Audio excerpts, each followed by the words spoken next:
Bueno, pues buenas tardes chicos, hola, ¿qué tal? Buenas tardes a todos.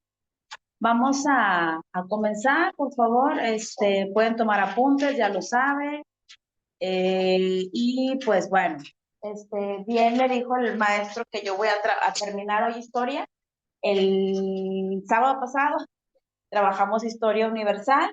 Este, este sábado va a ser historia de México. Este sábado va a ser historia de México, ¿sí? Y pues bueno, vamos a comenzar, ¿sí? Vamos a comenzar. Te repito, me presento, igual Judith Solache, y pues voy a estar trabajando contigo, ¿sale? Y así como en Historia Universal hablamos acerca de que hay etapas o edades de la historia universal, también tenemos etapas de la historia pues de tu propio país, ¿verdad? De México. ¿Alguien me puede mencionar alguna etapa? Una etapa, periodo, proceso.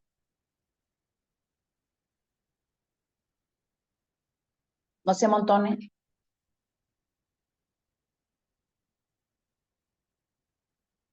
No conoces ninguno.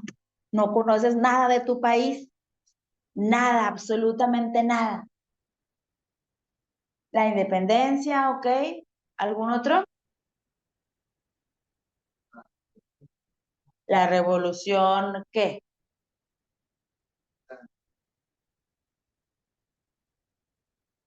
Porque en la clase pasada hablamos de la revolución industrial, de la revolución francesa y aquí. A ver,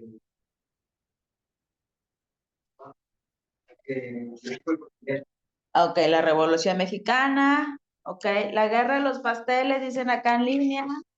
Ok, bueno, pues bueno, fíjate que pues al igual que la historia universal, sería imposible analizar todo ese pasado. Sí, igual sucede con lo mismo con nuestro país, cuando hablamos acerca de la historia de México. Incluso cuando llegues a la prepa, vas a trabajar historia. También vas a seguir trabajando historia. No creas que ya en la prepa no voy a llevar nada. La conquista es correcto, sí. Sí vas a llevar historia, pero va a ser más enfocada a la parte de historiadores, filósofos, ya va a ser como que, vamos a decirlo, un poco más avanzada la historia de la prepa, sí, pero sigues llevando historia, sigues llevando historia, sí. Y bueno, aquí tenemos las etapas, aquí tenemos unas etapas, sí. México prehispánico, la conquista, virreinato, colonización, independencia de México, las primeras formas de gobierno, la época de la reforma, el porfiriato, la revolución mexicana, México posrevolucionario y México contemporáneo. Yo aquí te estoy poniendo, incluso, pues solamente estas etapas hablan de los procesos históricos a los que se atravesó nuestro país, ¿sí? Igual, te repito, sería imposible analizarlos, imposible, incluso en tu mismo curso que tuviste de Historia de México en segundo año, es imposible que se analice todo, todo por completo, ¿sí? Entonces, se eligen ciertos procesos históricos relevantes para poder entender este pasado pues, de nuestro país, ¿sí? Y pues hoy, como es una sola sesión para Historia de México, pues vamos a trabajar acerca de todas esas etapas, ¿sí? De todo este periodo. Y pues bueno, vamos a iniciar con la primera, pues el México prehispánico. De hecho, la única que viene de antes de nuestra historia, perdón, antes de nuestra era, pues es el México prehispánico, es la única que viene. Todas las demás ya serían de nuestra era o después de Cristo, ¿sí? Ya serían de nuestra era o después de Cristo, ¿sí? Y entonces, pues bueno, México prehispánico. Prehispánico significa antes de la llegada de los españoles, antes de la llegada de los españoles, que fueron en este caso los conquistadores del territorio actual mexicano, salud. Y bueno, aquí tenemos el territorio mexicano, ¿sí? Y ese México prehispánico, para su análisis, para su estudio, lo dividieron en estas áreas culturales: Mesoamérica, Aridoamérica y Oasis América, ¿sí? cada una con respectivas características, con pueblos o civilizaciones que se establecieron en estos territorios, ¿sí? En estas áreas geográficas, áreas culturales, ¿sí? Pero específicamente cuando tú trabajaste con Historia de México en segundo año, Mesoamérica, hablaste principalmente de Mesoamérica, o sea, no profundizaste en Aridoamérica, no, ¿sí? O en América. ¿Por qué? Porque en Mesoamérica, pues establecieron, vamos a llamarlo, las civilizaciones de mayor relevancia, de mayor conocimiento que se tienen, ¿sí? De mayor legado, vamos a llamarlo. Todas dejaron vestigios, todas dejaron vestigios, ¿sí? Y bueno, en Mesoamérica, pues fue más habitada, fue más poblada, el comercio, fue una de las actividades económicas, todavía era a través del trueque porque no había moneda, ¿sí? Y bueno, pero te puse otro mapa acá, ¿por qué? Porque viene, dice, los climas, ¿sí? ¿Por qué? Porque Mesoamérica se estableció en esta área geográfica.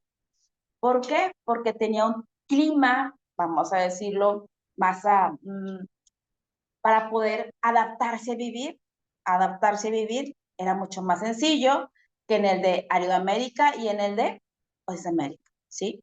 Mesoamérica, dice aquí, es la parte, de hecho el clima coincide que es un clima cálido. Bueno, ¿qué le pongo aquí? Ya. Es un clima cálido o tropical, ¿sí? Y también coincide con el clima templado, ¿sí? Toda esta zona coincide con la misma zona que está aquí Mesoamérica, porque ese tipo de clima le permitió adaptarse en sus condiciones de vida, le permitió establecer ciudades, le permitió trabajar las actividades económicas, la agricultura, la ganadería, la pesca, ¿sí?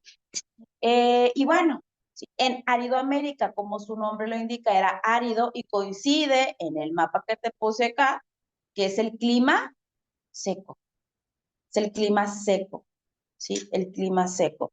O es América, y te fijas, coincide con esta parte, todavía con la continuación del clima templado.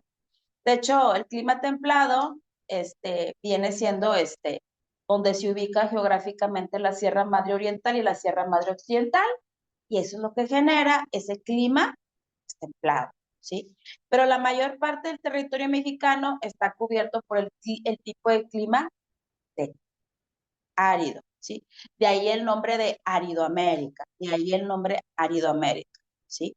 Por eso te puse este mapa de los climas, para que entendamos también esa parte de por qué se establecieron o por qué florecieron, o por qué fue más poblado esta área de Mesoamérica, ¿sí?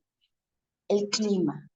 Ahorita nosotros pues vivimos en un clima seco, nuestro estado es clima seco, pero tenemos otras condiciones de vida, tenemos tecnología, vivimos en casas de concreto, el clima, y entonces nos permite también habituarnos, adaptarnos a este tipo de clima, ¿sí? Bueno, vamos a ver. Y entonces, pero también en Aridoamérica, aquí en Aridoamérica se establecieron culturas, pero todavía eran nómadas, seminómadas, ¿sí? No se establecieron, no eran sedentarios como a diferencia de Mesoamérica, ¿sí? A diferencia de Mesoamérica, Aridoamérica todavía siguen siendo pueblos nómadas, seminómadas, ¿sí? Eh, pueblos que tenían que desplazarse por la búsqueda de comida, de agua, ¿sí? Y en Mesoamérica, pues no, ¿sí? Ya fue diferente. Entonces, bueno, nos centraremos en Mesoamérica, ¿sí? Y dentro de Mesoamérica, de las civilizaciones mesoamericanas, hablamos de diferentes periodos para el estudio de esas civilizaciones que se establecieron, el preclásico, clásico y posclásico, ¿sí? En el posclásico, pues hablamos dice 1521, pues en este caso inicia el proceso de conquista, inicia desde un poquito antes, desde antes de, ¿sí? Dice formativo, dice en Mesoamérica, procesos de sedentarización, igual. a raíz de que el hombre se vuelve sedentario, pues también el hombre ya era agrícola, ya conocía el cultivo de la tierra, también conocía la domesticación de animales, el establecimiento de redes comerciales. Aquí también volvemos a lo mismo. Todavía no existía la moneda, ni el billete, ni nada de eso, entonces todo era a través del trueque. Entonces, si te fijas, en base a las que vimos en Historia Universal, cuando vimos las civilizaciones agrícolas y las del Mediterráneo, tienen características en común. Eran agrícolas, trabajaban con la parte de la domesticación de los animales, eran sedentarios, tenían relaciones comerciales a través del trueque, tenían características similares, a final de cuentas, pero obviamente estamos hablando en Mesoamérica, obviamente aquí en América, específicamente hablando de nuestro territorio mexicano, y allá en Europa, en Asia y en África, ¿sí? Las civilizaciones agrícolas y las del Mediterráneo, ¿sí? Entonces, pues bueno, también otra característica en el clásico, dice, una organización administrativa, religiosa, militar y comercial. La religión también era parte de su estilo de vida, era una religión también politeísta, así como las agrícolas y las del Mediterráneo, también las civilizaciones mesoamericanas eran politeístas, ¿sí? Creencias en varios dioses, ¿sí? Y sus dioses pues estaban ligados a su entorno natural, ¿sí? A lo que vivían día a día, ¿sí? A sus recursos naturales, ¿sí? Que el dios de la guerra, que el dios del agua, que el dios de la lluvia, ¿sí? Entonces, bueno, y la parte militar también fue un aspecto que era importante para estas civilizaciones. ¿Por qué? Porque existía un grupo social que era el encargado de la protección del pueblo, de la ciudad. Entonces, bueno, ¿y alguien me puede decir un ejemplo de una civilización mesoamericana que tú digas, yo recuerdo, yo visité, porque de hecho, dentro del legado que tenemos presente en la época actual, pues son sus vestigios, ¿sí? Son sus construcciones, su arquitectura. Ahorita nosotros le llamamos el nombre correcto, pues son las zonas arqueológicas, ¿sí? Una zona arqueológica de estos pueblos. ¿Alguien me puede comentar alguna que conozca, que visitó, la haya visto en videos?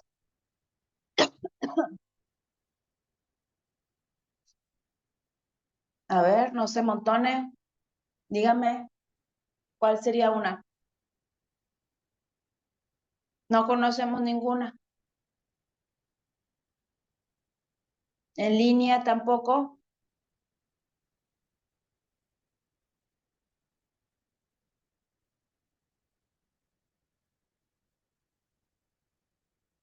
¿no?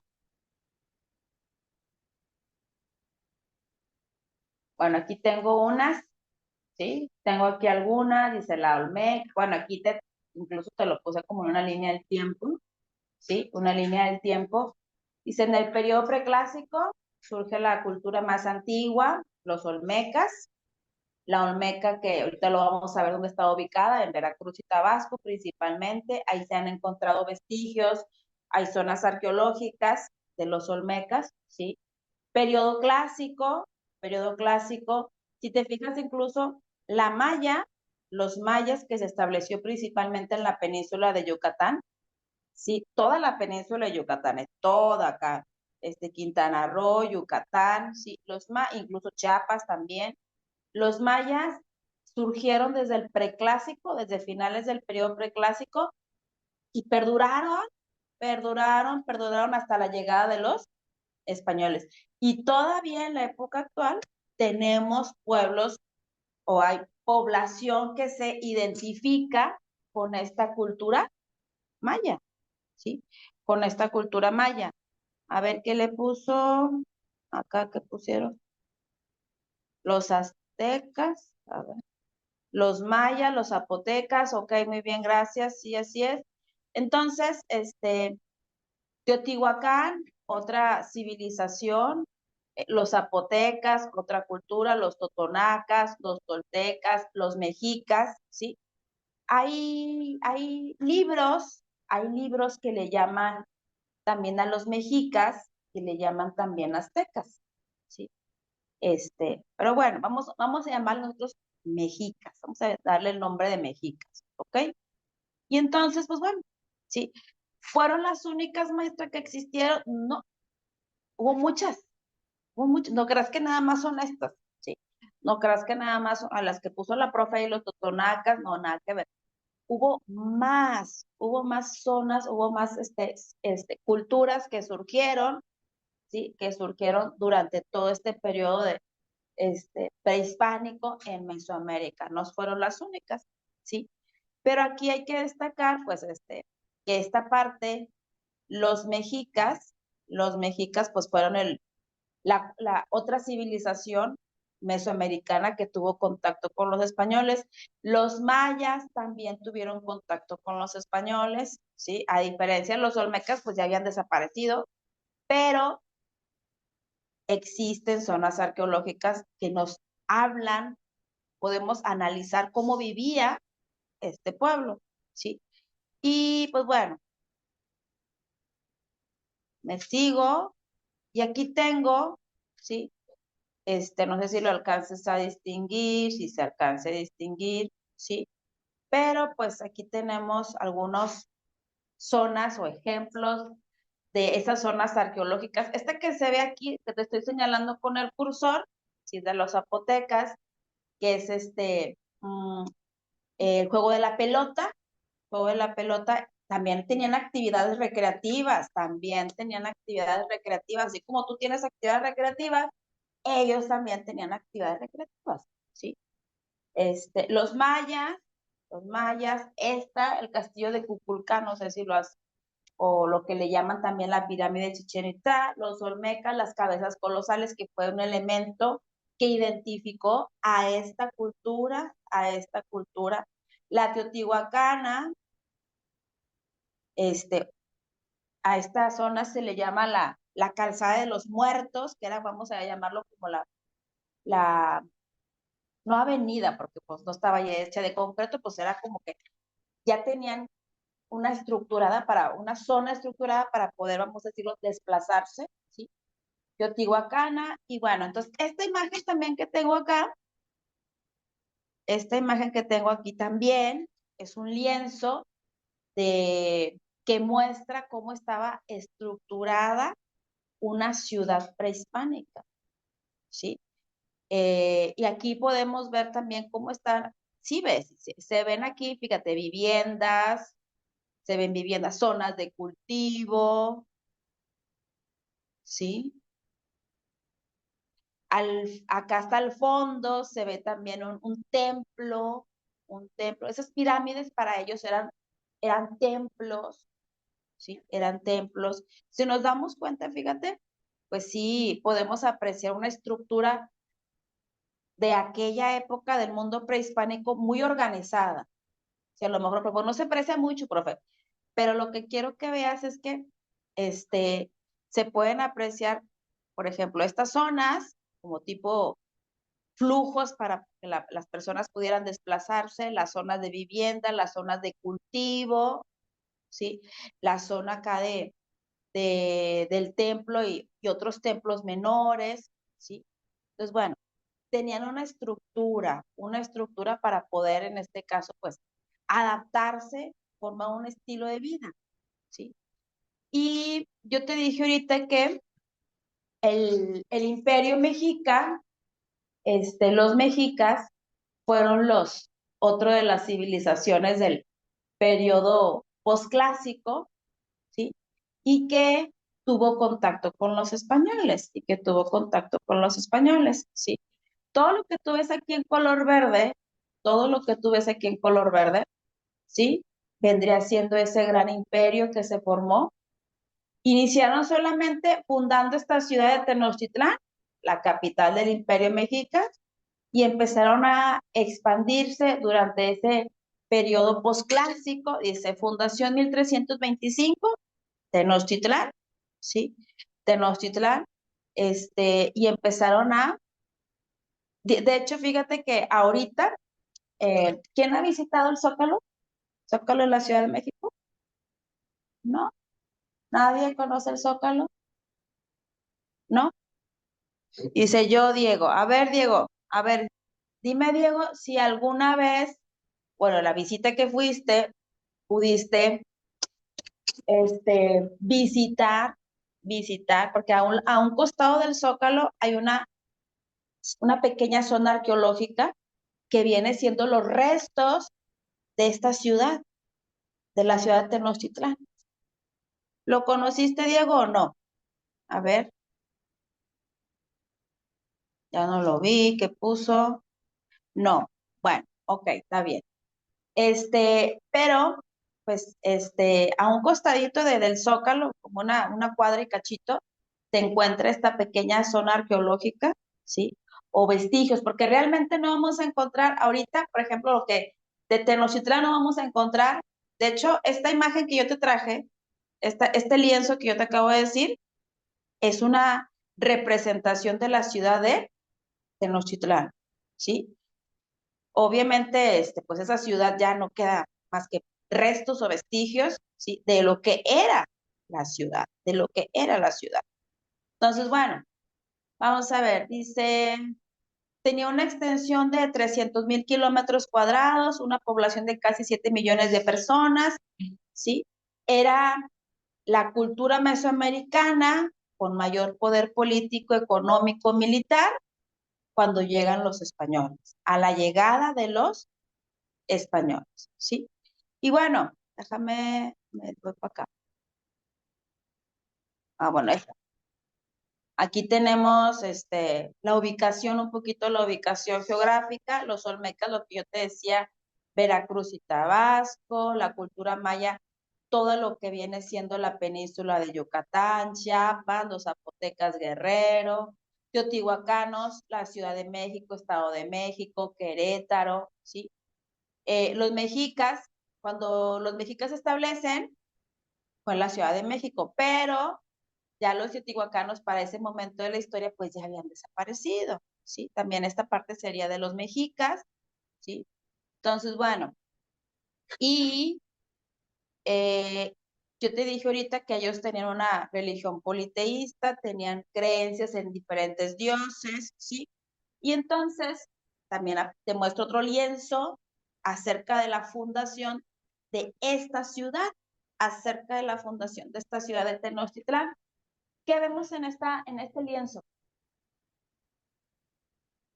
¿Qué observamos? ¿Qué ves? Nada. Hable, por favor. A ver, dígame. Se ve como el águila de la bandera en México. Si te fijas, acabas de decir algo bien interesante. El águila, a ver qué pusieron acá en línea. Un águila para un nopal comiendo y unas personas viéndola. Ok, muy bien. Sí, ese águila. Y este águila devorando la serpiente sobre ese nopal, sobre un cuerpo de agua, ¿sí? Pues es parte del mundo prehispánico, o de las culturas prehispánicas, y que en la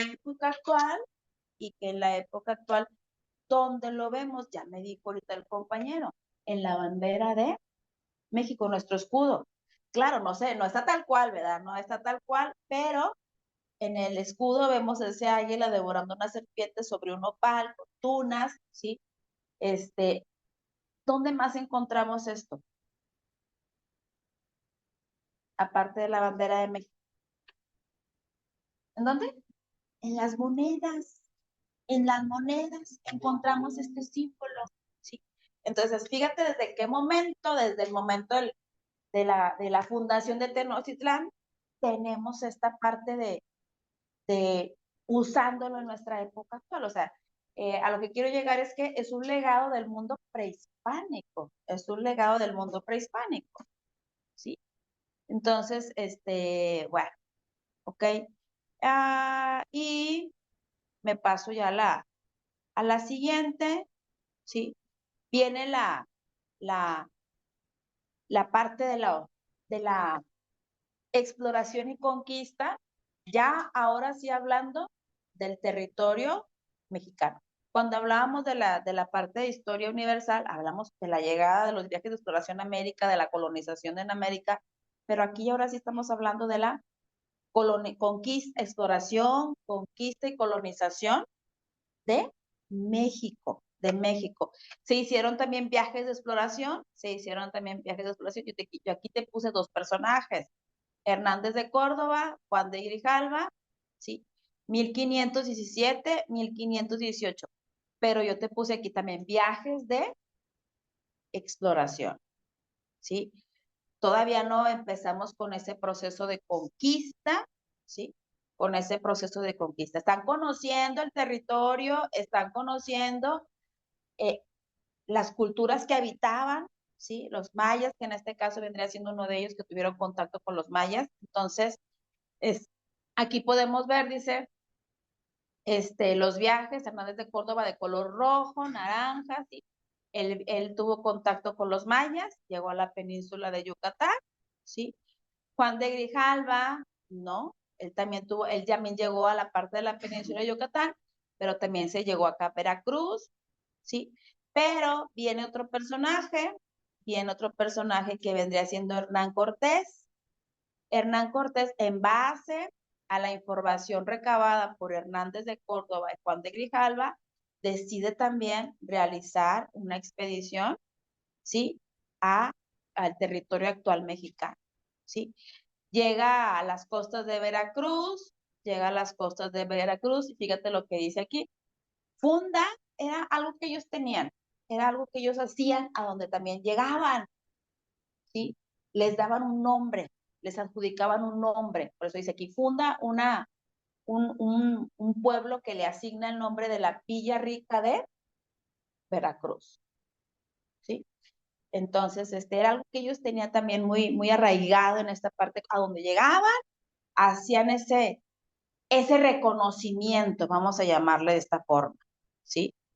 Y, pues bueno, Hernán Cortés fue el que inició ese proceso de conquista, pero fíjate, desde 1511 ya se hacían esas exploraciones al territorio mexicano. Ya estaban conociendo el lugar, quiénes vivían, cómo vivían, qué recursos naturales contaban, qué eran diferentes, ¿sí?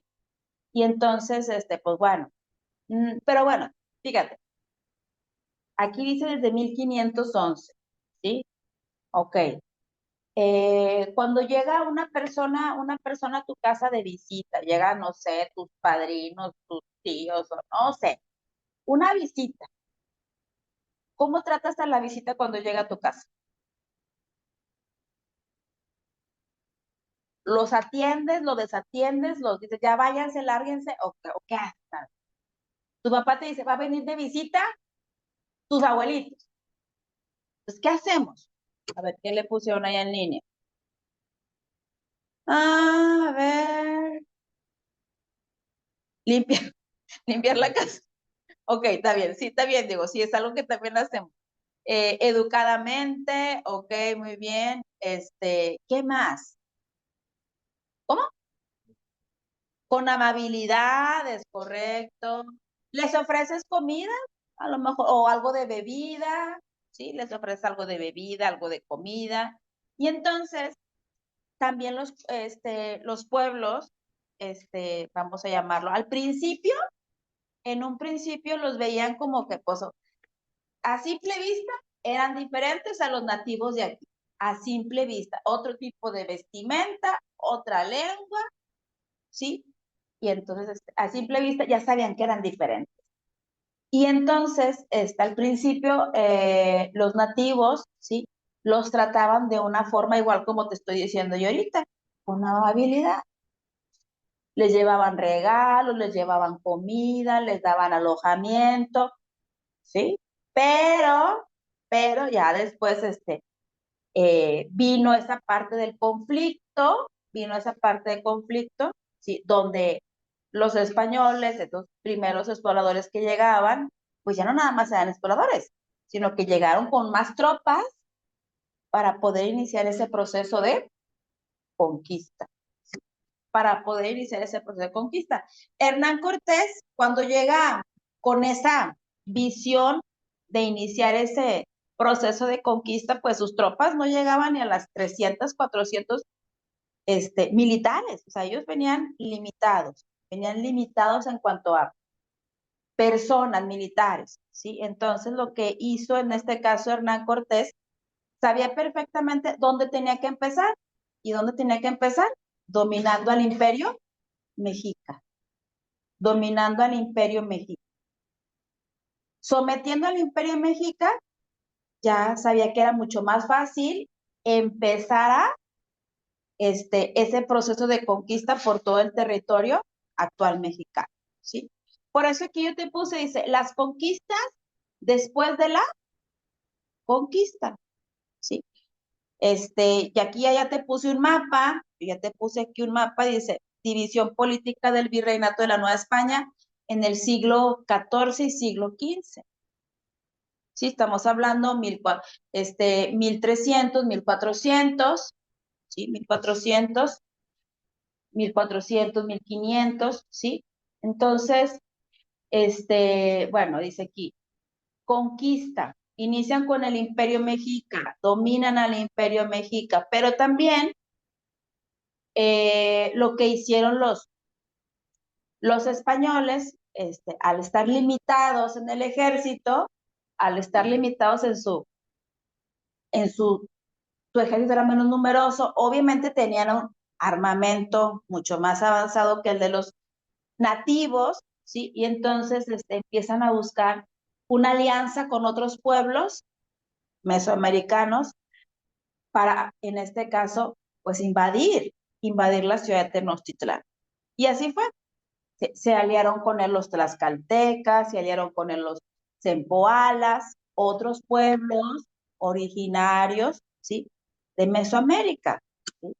Y pues es así también como una estrategia que utilizó Hernán Cortés para poder dominar y someter a los mexicanos.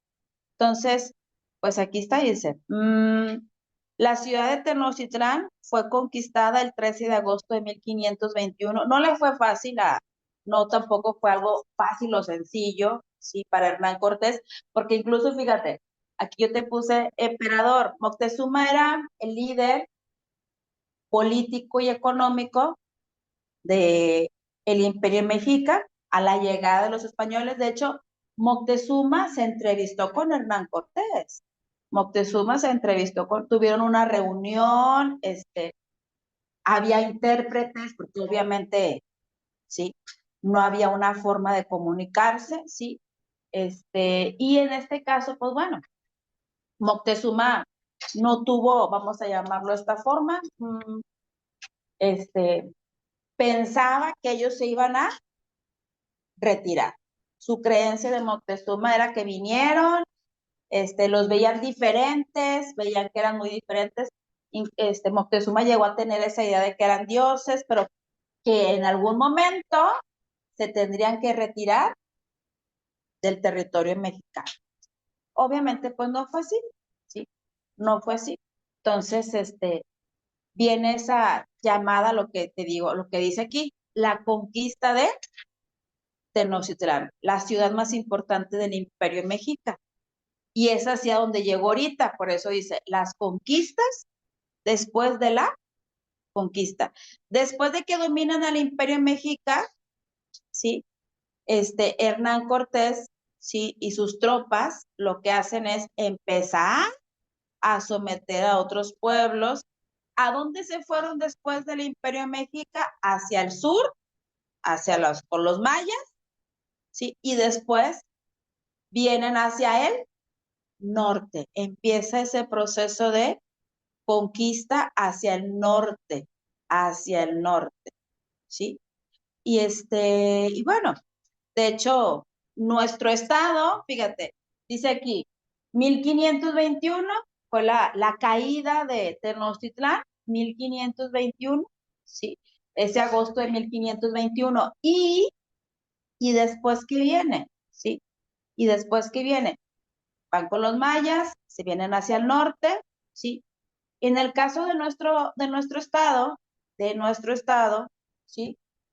Eh, hubo 3 fundaciones de Monterrey. ¿Y por qué te digo Monterrey? Porque Monterrey es el municipio, es la capital de nuestro actual estado, la ciudad más importante, ¿sí? La fundación de Monterrey, hubo 3 fundaciones. ¿Por qué 3 fundaciones? Porque la primera y la segunda fundación fueron un total fracaso. Fueron un total fracaso. La tercera fue la que tuvo, prosperó, la que tuvo éxito, ¿sí? Pero ¿por qué hubo 3 fundaciones diferentes? Porque la población nativa, ¿sí? La población nativa, en este caso eran los chichimecas, mm, fueron, vamos a decirlo, queriendo expulsar o expulsando a los españoles que llegaban aquí, ¿sí?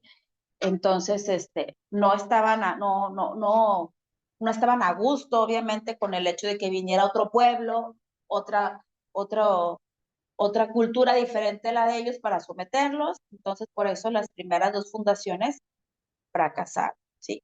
Y en este caso, la fundación que nosotros en este caso celebramos, vamos a decirlo, o la que hay una fecha cívica, pues es ese 20 de septiembre de 1596, ¿sí?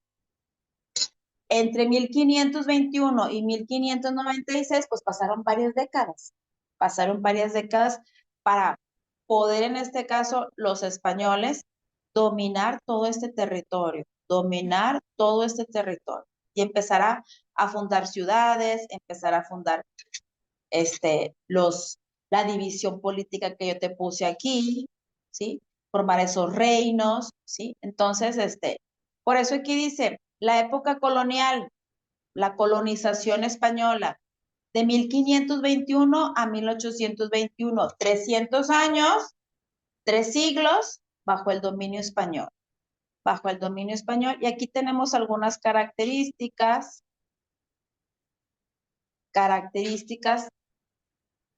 que en este caso, pues, identifican a esa colonización española, Yo te puse nada más 3 cositas de la colonización española: su organización política, su organización social y su organización económica, ¿sí? Por lo que yo te puse, ¿sí? Y aquí en la parte de organización política, aquí vemos, fíjate, incluso esta es una pirámide acerca de las autoridades políticas, autoridades políticas que se dieron, que se, para poder organizar el territorio, todo ese territorio, ¿sí? Que yo te muestro aquí en el mapa, ¿sí? Y aquí vemos, dice, del virrey hacia abajo, de la pirámide, fueron instituciones, autoridades que estaban aquí en la Nueva España. El nombre de la Nueva España, pues obviamente es el nombre que se le da al territorio mexicano, incluido el territorio mexicano, porque no nada más era México como el virreinato de la Nueva España. Y aparecen estas autoridades, el virrey, representante del rey aquí en la Nueva España, ¿sí? El máximo representante, era asignado por el rey de España, ¿sí? Tenemos las audiencias, que en este caso eran los tribunales para impartir justicia dentro de la Nueva España, dice, tribunales civiles, judiciales, ¿sí? Para impartir justicia, gobernadores, ayuntamientos, ¿sí? Fíjate, gobernadores, esta palabra de gobernador todavía sigue siendo una autoridad política en la época actual. El ayuntamiento también sigue siendo una institución política de la época actual, ¿sí? Entonces, bueno, los que estaban fuera de aquí, estaban allá en España, son estos 3, pero eran autoridades políticas, dice el rey español, la Casa de Contratación de Sevilla. Fíjate lo que dice acá: regula el comercio, entre España y la Nueva España. Lleva un registro, un conteo de todos los metales preciosos que salían de la Nueva España para poder ser llevados a España, ¿sí? Entonces, esta institución, ¿sí? Buscaba tener ese control de todos los metales que eran extraídos de la Nueva España. ¿A qué metales me refiero solamente? Solamente estamos hablando del oro y de la plata. Del oro y de la plata. Para ellos, el oro y la plata sí era un metal que tenía un poder adquisitivo. A diferencia de los indígenas, sabían de la existencia del oro y de la plata. Ellos incluso en su vestimenta traían joyería hecha de oro, pero ellos no les veían con ese poder adquisitivo que los españoles, ¿sí? Incluso hacían fíjate, prendas, donde le ponían a las prendas hilos de oro y las cosían, ¿sí? Hasta en la misma vestimenta ellos traían, pero te vuelvo a repetir, el indígena, los nativos, la población nativa no le daba ese valor adquisitivo al oro como en este caso y a los españoles estaban dando, ¿sí? Por eso aquí yo te digo, aquí pongo en la economía, ¿sí? Pues la minería fue la actividad económica de mayor relevancia para la Nueva España, para la extracción, la transformación del oro y de la plata. La agricultura seguía siendo una actividad económica que en este caso no vamos a decir dejó de existir, no. Prevaleció la agricultura, la ganadería, la pesca, la explotación forestal, porque forman parte del estilo de vida de los españoles. Y tengo acá la organización social. Ve la imagen y dime qué grupos prevalecen en la época actual.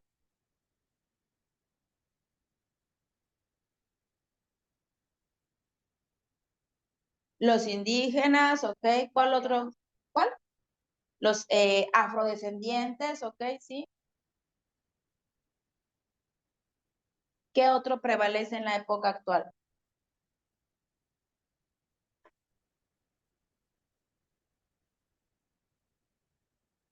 Los mestizos, es correcto, así es, sí. Y también hay otro grupo que en este caso no, ya no le vamos a llamar españoles. ¿Por qué ya no? Porque en la época actual, a ver qué pusieron acá. A ver, africanos, muy bien, Diego, afrodescendientes, ya la palabra correcta es afrodescendientes. Este, en la época actual ya españoles no le vamos a poder decir nada más solamente españoles, sino le llamamos ahorita otro grupo social de la época actual, son los extranjeros, porque no nada más hay españoles, hay un montón de grupos de diferentes países asiáticos, sí encontramos mucho en la parte norte, ¿sí? Asiáticos, pero digo, el otro grupo que en este caso forma en la época actual los extranjeros, ¿sí? Que no son nacidos aquí, pero que llegan aquí a emprender, y llegan aquí a trabajar. Entonces, bueno, pero en la Nueva España, fíjate, aquí está, se supone que es una pirámide, pero no se ve bien aquí, se supone que es una pirámide, ¿sí? Se ve una pirámide, sigue mi cursor, fíjate, sigue el cursor y la pirámide aquí está, sigue el cursor, acá va, sigue el cursor y luego me regreso, es una pirámide, ¿sí? Y entonces, el grupo menos numeroso era el que está hasta arriba y el grupo más numeroso es el que prevalece en la parte debajo de la pirámide, ¿sí? Debajo de la pirámide. Los españoles, pues el grupo social más pequeño, con mayores privilegios, era el encargado de la administración de la Nueva España. Le tocaban los puestos políticos, pues, para la administración, para la administración. Los criollos, a diferencia de los españoles, los criollos también eran españoles, pero la única diferencia es que ellos habían nacido ya en el territorio americano o en el continente americano, ¿sí? A diferencia de los españoles, no. Los españoles eran nacidos allá en el continente europeo Y los criollos eran nacidos aquí en América, o en este caso, la Nueva España, ¿sí? También eran encargados de la administración, pero tenían puestos políticos de menor jerarquía, ¿sí? Era una diferencia. Los mestizos, la mezcla entre español e indígena, eran los hijos de españoles e indígenas. De aquí de los mestizos hacia abajo, pues eran la mano de obra, era el que le tocaba trabajar en las actividades de mayor esfuerzo físico, ¿sí? En la agricultura, en la minería, como servidumbre, en la ganadería, ¿sí? Entonces aquí tenemos a los mestizos, y luego siguen los indígenas, luego los africanos, y por último las castas, que a final de cuentas los africanos y las castas, mira, dice que tienen el mismo número, estaban en la misma jerarquía, en la misma jerarquía. A diferencia de los mestizos y los indígenas, los africanos sí eran esclavos. Los africanos sí eran esclavos, ¿ok? Ellos sí eran esclavos, ¿sí? Y las castas, ¿quiénes eran las castas? La mezcla de todos los grupos anteriores. La mezcla de todos los grupos anteriores. Yo te muestro, en la otra, te muestro aquí, dice, aunque el español indígena aparece aquí más arriba, porque el papá, vamos, el padre biológico era español, por eso aparece más arriba, mayor jerarquía, pero después dice indio con negra, sambo, blanco o era español con negra, mulato, negro con samba, sambo prieto. Aquí yo utilizo la palabra negro para referirme al africano, ¿sí? Para referirme al africano, pero el decir o el utilizar la palabra negro, pues ya es despectivo, ya no se utiliza, es afrodescendiente, ¿sí? Pero en aquel momento de la historia era llamado así, era llamado de esta forma, ¿ok? Le sigo, y ya vamos a iniciar con la parte de la independencia, de México, ¿sí? Antecedentes, ¿sí? Los antecedentes de causas, parte de las causas que propiciaron el inicio del movimiento de independencia, pues tenemos las causas externas o factores externos que influyeron en el inicio de la independencia de la Nueva España, como cuáles: la Revolución Francesa, la Ilustración, la independencia de las 13 colonias inglesas, ¿sí? La invasión hacia España, por eso quizá la crisis política y económica de España, porque los franceses invadieron España en 1808. Entonces, sí hubo factores que externos que propiciaron ese movimiento de independencia, esa lucha armada, ¿sí? Factores externos, ¿sí? Y los factores internos, pues uno de ellos pues era la desigualdad social basada en esa división social o en esa organización social, ¿sí? La desigualdad social, la esclavitud en este caso de los africanos, los privilegios que tenían los españoles, porque al final de cuentas habían despojado a los indígenas de su propio lugar, lo habían despojado, ¿sí? Entonces, incluso fíjate, el que aparece aquí, Miguel Hidalgo, perdón, él era criollo, él no era indígena, él era criollo, ¿sí? Pero incluso el movimiento armado, el inicio de la guerra, ¿sí? Fue organizado por criollos, ¿eh? No creas que fue organizado por indígenas, fue organizado por las castas, los mestizos, no, fue organizado por los criollos, ¿sí? Que al final de cuentas eran de origen español, pero les tocó nacer aquí en la Nueva España, ¿sí? Ellos organizaron, ¿sí? Los criollos organizaron este movimiento armado, pero tuvieron que pedir en este caso pues el apoyo del resto de los grupos, de los mestizos, de los indígenas, de los africanos, de las castas, ¿sí? Para iniciar ese movimiento armado. Y aquí tenemos, dice, inicio de la guerra, 1810, no sé lo que se ve, 1810 a 1820. Inicio de la guerra. Bueno, no, espérame, aquí dónde está, acá está. Hasta 1821. Inicio de la guerra 1810 hasta 1821. Eso significa que toda la guerra, ¿cuánto duró entonces? 11 años. 11 años duró el movimiento armado. 11 años, ¿sí? Profe, ¿todos los días estaban en conflicto bélico? No, no. No, no, no, todos los días, no todos los 365 días de esos 11 años, no, ¿sí? Y principalmente que hay que hacer énfasis que la guerra, el movimiento armado se centró en el centro de nuestro país, ¿sí? En la parte norte hubo algunos levantamientos armados, sí, sí, también, pero se centró principalmente en el centro de nuestro actual país. Me refiero a Guanajuato, Querétaro, Estado de México, Guerrero, Michoacán, ¿sí? Guadalajara, ¿sí? Principalmente en la zona centro del país, ¿sí? ¿Dónde, geográficamente, dónde inició ese movimiento armado? A ver. Todos los años lo celebras, hay un día de eso a nivel nacional. ¿Dónde inició ese movimiento armado? ¿Dónde? En Guanajuato, en el estado de Guanajuato, en el municipio que se llama Dolores Hidalgo, en el municipio que se llama Dolores Hidalgo, ¿sí? Ahí inició el movimiento armado, ahí inició. Por eso también a Guanajuato se le llama la cuna de la independencia. Bueno, no sé si lo sabías, pero así se le llama. A Guanajuato también se le llama la cuna de la independencia, porque ahí inició ese levantamiento armado, ¿sí? Dice aquí, inicio de la guerra. Bueno,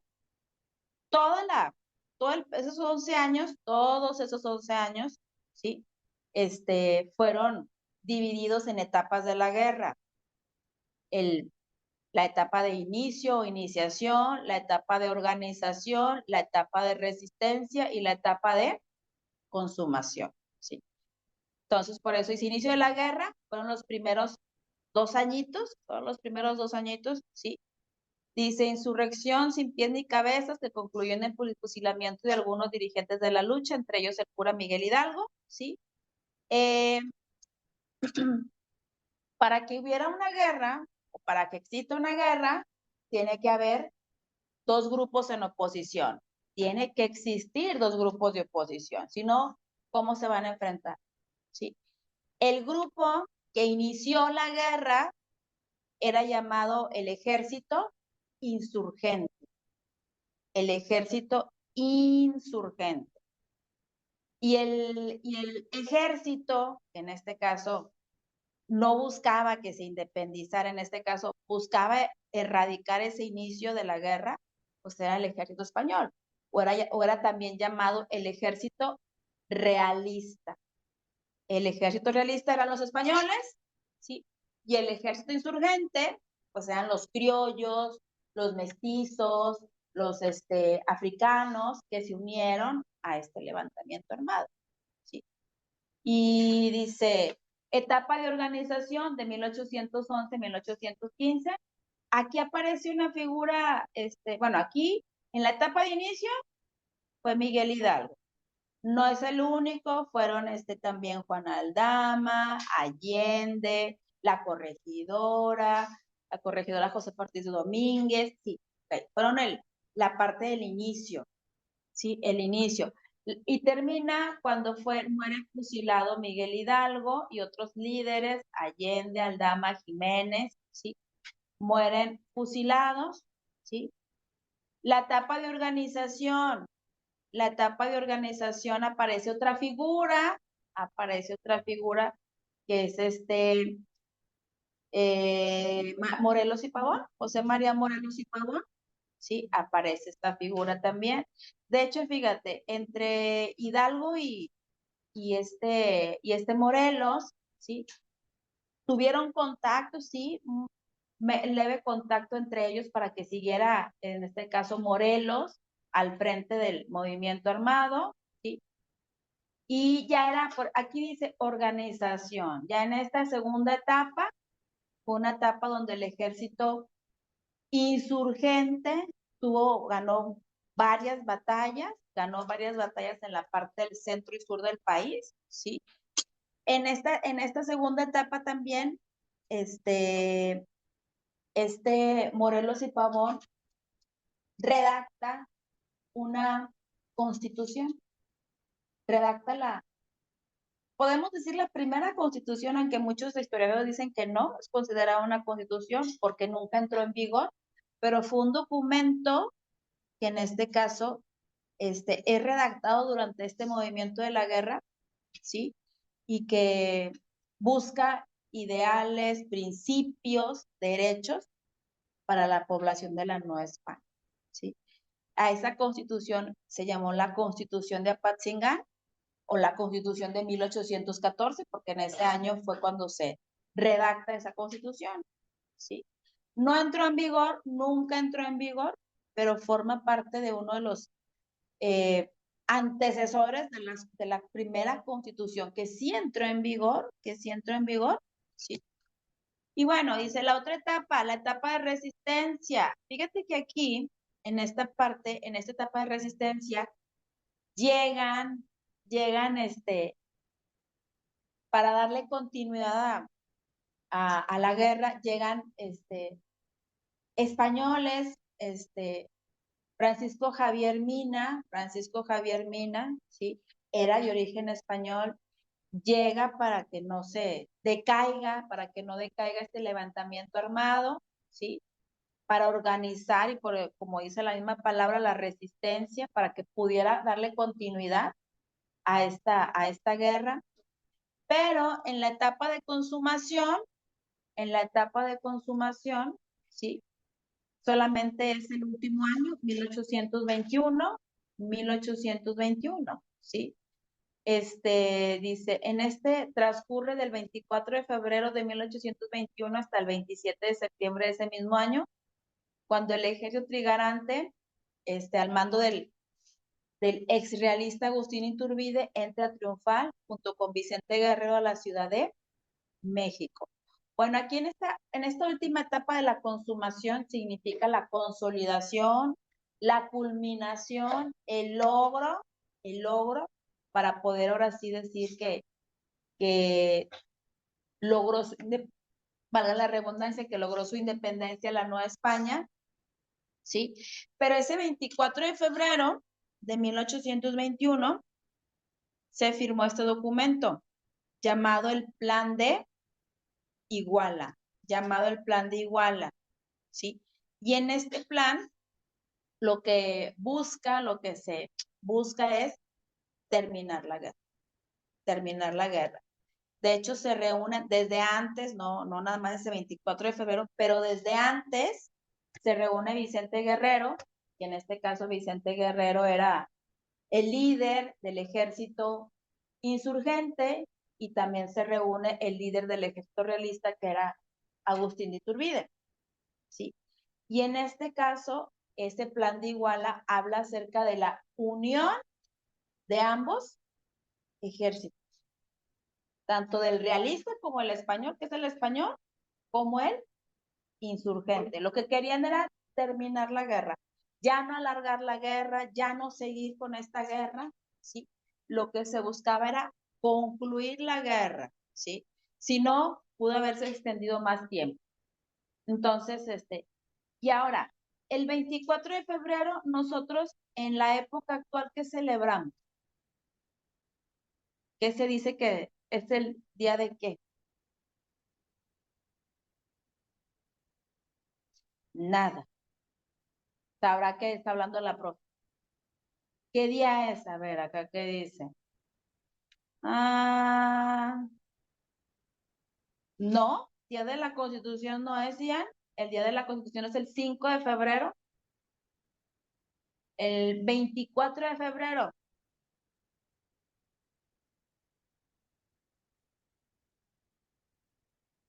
A ver qué pusieron ahora. Día de la Bandera. Muchas gracias, Diego. Día de la Bandera Nacional. Día de la Bandera Nacional. ¿Por qué? Bueno, de hecho, ¿por qué celebramos el Día de la Bandera Nacional? Es a raíz de este documento, porque desde ese momento, cuando se une el ejército insurgente con el ejército realista, elaboraron un símbolo, que en este caso era la bandera, una bandera, que era la bandera del ejército trigarante. A la unión del ejército realista con el ejército insurgente se le llamó el ejército trigarante y utilizó este símbolo. Aquí está. Y utilizó este símbolo, ¿sí? Era una bandera, ¿sí? La unión. Y aparecen ya los colores. No es tal cual, ¿verdad? No es tal cual. No, ya no tenemos estrellitas, ¿verdad? Ni esta corona. Pero aparecen ya los colores de nuestra actual bandera, ¿sí? El blanco, el verde y el rojo. Por eso, de ahí nosotros celebramos este Día de la Bandera, Día de la Bandera, ¿sí? El 24 de febrero. Entonces, bueno, dice acá, el ejército de las tres garantías o el ejército trigarante, que hablaba acerca de estas tres garantías o el ejército trigarante dice que es la unión, representa la unión entre el ejército insurgente y el ejército realista, la independencia de la Nueva España y la religión, otra garantía, ¿sí? La cuestión aquí de la religión pues sigue siendo, en aquel momento pues estamos hablando de la religión católica, ¿sí? Y dentro de la parte de la consumación también tenemos esta parte, ¿sí? Los tratados de Córdoba, otro documento que se redacta, ¿sí? Pero en este caso solamente aquí interviene Agustín de Iturbide y el virrey Juan de O'Donoghue, ¿sí?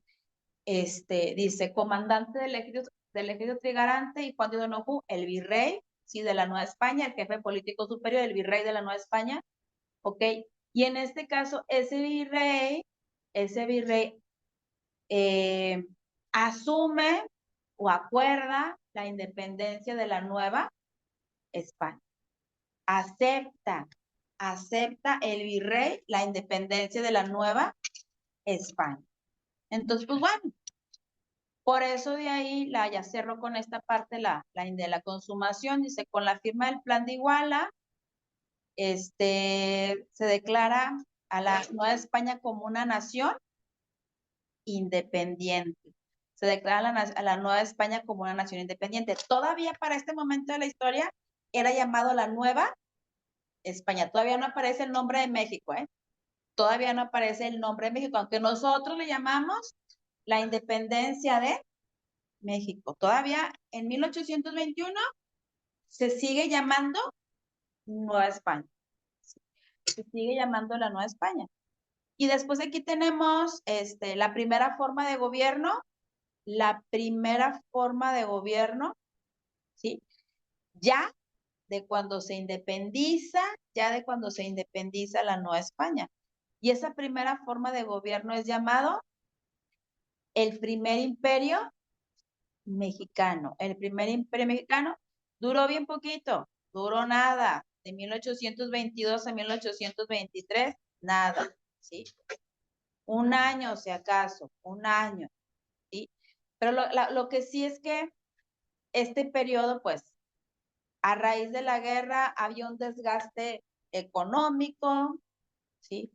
Había, pues, pobreza, o sea, si de por sí ya había desigualdades sociales, ¿sí? Pobreza en los grupos sociales, pues ahora imagínate después de una guerra, sigue prevaleciendo el desgaste económico, entonces, y en ese primer imperio mexicano, ¿quién asume el puesto de emperador? El puesto o el líder político del primer imperio mexicano fue Agustín de Iturbide, ¿sí? Agustín de Iturbide, ¿sí? Pero, pues bueno, se desconoce y fíjate, aquí aparece Antonio López de Santa Anna, desconoce el gobierno de Agustín de Iturbide, se levantan en armas con Vicente Guerrero, Nicolás Bravo, ¿sí? Para poder establecer una nueva forma de gobierno, porque cuando hablamos del Imperio Mexicano, pues sigue siendo una monarquía, sigue siendo una monarquía. Y lo que se buscaba no era una monarquía, ya no se buscaba que fuera una monarquía en el territorio actual mexicano. Y ahora sí, ya tenemos esta constitución, la de 1824. Ahora sí, fíjate, aquí está. Da el nombre por primera vez de Estados Unidos mexicano. Ahora sí, 1824, esta constitución es una de las constituciones por las cuales atravesó nuestro país. 1824 da el nombre por primera vez de Estados Unidos mexicanos, entra en vigor el 4 de octubre, ¿sí? Abolió cualquier tipo de religión, fíjate lo que dice aquí, abolió cualquier tipo de religión que no sea la católica, ¿sí? O sea, solamente estaba permitida la católica, ¿sí? Consuma la libertad e independencia de México. Fíjate lo que dice aquí también, dice, divide el poder en legislativo, ejecutivo y judicial, que era algo que yo te decía cuando vimos lo de la etapa de la Ilustración y la Revolución Francesa, ¿sí? Principios que en este caso adoptamos nosotros en esta Constitución, ¿sí? Ya hablan de una Cámara de Diputados, ya hablan de una Cámara de Senadores, ¿sí? Y pues bueno, ok. Dice, estaba compuesta, esta constitución estaba compuesta por 7 secciones, 76 artículos, ¿sí? Y ya hablan también de un derecho de igualdad de los ciudadanos, ¿sí? Pero la verdad es que esta parte del derecho de la igualdad no es tan aplicable, fue, vamos a decirlo, aplicable ya hasta despuésito de la época de la Reforma, vamos a llamarlo, ¿sí? Aunque todavía podemos decir, es que, profe, siguen existiendo desigualdad social. Sí, todavía sigue prevaleciendo la desigualdad social. Y vemos esta parte. Después de que entra esta nueva forma de gobierno, de hecho, el primer presidente de México, y ahora sí, en base a esta constitución, fue a partir de 1824. ¿Sí? Fue a partir de 1824, Guadalupe Victoria, primer presidente de nuestro país, ¿sí? Pero basados ya ahora sí en una constitución. Y aquí tenemos esta parte de la cuestión de la división política basada en esa constitución. Fíjate nada más, todo esto. Yo te puse aquí extensión territorial de aquella época, 4.925.283 kilómetros cuadrados. Extensión actual, 1.964.375 kilómetros cuadrados. ¿Sí? Entonces, pues obviamente hubo unas situaciones que vamos a ver ahorita para poder continuar, ¿sí? Pero pues fíjate, todo esto, la división política eran en estados y territorios, ¿sí? Estados y territorios, ¿sí? Y después de la Constitución de 1824, nos enfrentamos, bueno, o en este caso, se enfrentó México, ahora sí ya lo podemos llamar, ya México se enfrentó a invasiones, pues de otros países, ¿sí? Y pues bueno, aquí tenemos, de hecho, España, después de la independencia, buscó reconquistar México, ¿sí? No creas que se quedó así, no, estoy bien a gusto, ya se independizaron, no, buscó reconquistar, obviamente no fructífero, fue un fracaso. Pero aquí tenemos, en esta parte, pues todo el territorio, que en este caso fue una pérdida de territorios, porque nos enfrentamos a lo que le llamamos las amenazas extranjeras, y ahora sí podemos decir, por parte de Estados Unidos. Por parte de Estados Unidos. ¿sí? Y por eso aquí dice, independencia de Texas, 1836, anexión por Estados Unidos en 1848, todo esto. Sí, se le vende esta parte llamada la mesilla en 1853. Pero todo esto, pues fue bajo la influencia de Estados Unidos. Todo esto fue bajo la influencia de Estados Unidos. Pero fíjate lo que dice aquí, independencia de Texas, 1836, ¿sí? Aquí yo te puse Coahuila y Texas. Si Texas decide separarse del resto de estados de nuestro país, se decide separar, ¿sí? Y después se anexa a Estados Unidos. Después se anexa a Estados Unidos, ¿sí? Eh, aquí en este color, lo que está como en color, ¿qué parece acá? Moradito, lila, ¿sí? Hubo una invasión norteamericana, hubo una invasión por parte de Estados Unidos, una invasión por parte de Estados Unidos, una guerra, un conflicto bélico, de 1846 a 1848, ¿sí? Y por eso aquí dice anexión por parte de Estados Unidos, ¿sí? Lo único lo que sí México sí vendió fue este territorio, esta pequeña zona que está al norte de Sonora y Chihuahua, que era llamada La Mesilla. Esta sí fue la única parte que sí vendió. Todo lo demás no fue vendido. Todo lo demás fue bajo la influencia de Estados Unidos. Fue una invasión y en este caso Texas se independiza bajo la influencia de Estados Unidos, ¿sí? Entonces, bueno, y pues bueno, ya tenemos esta parte y ya vamos a cerrar con esto, ya lo último, ¿sí? Todo este proceso de, de, la, de las pérdidas territoriales que sufrió nuestro país, pues obviamente representó un conflicto. Imagínate nada más cómo se encontraba la nación mexicana a raíz de las invasiones, a raíz de la venta, a raíz de la pérdida de territorio, pues obviamente era una situación de inestabilidad económica, política, social, cómo se encontraba la población mexicana, ¿sí? En aquella época, ¿ok?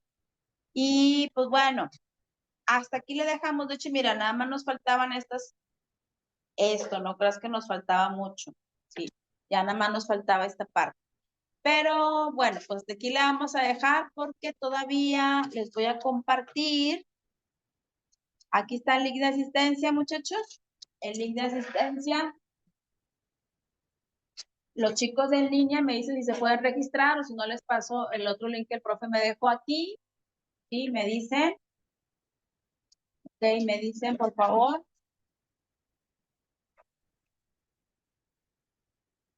No, no lo ven ellos, ¿verdad? Ese. No, así está. En línea, no lo ven. Ok, ahí voy. Ahí voy. Está.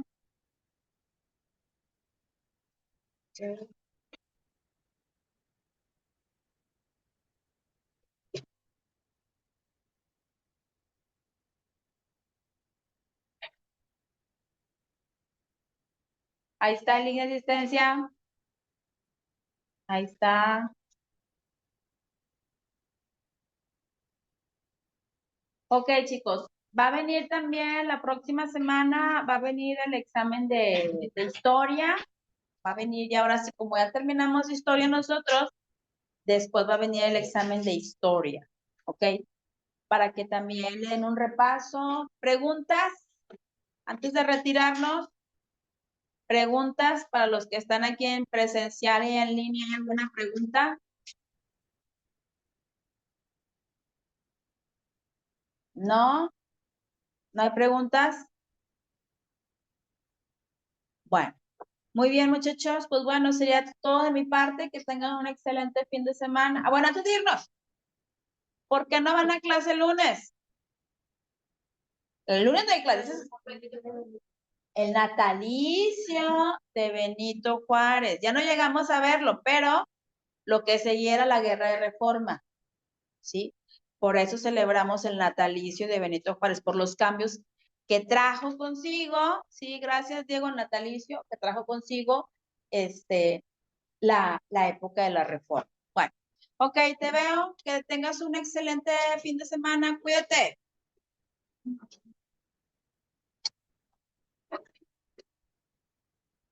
Nos vemos todos, hasta luego.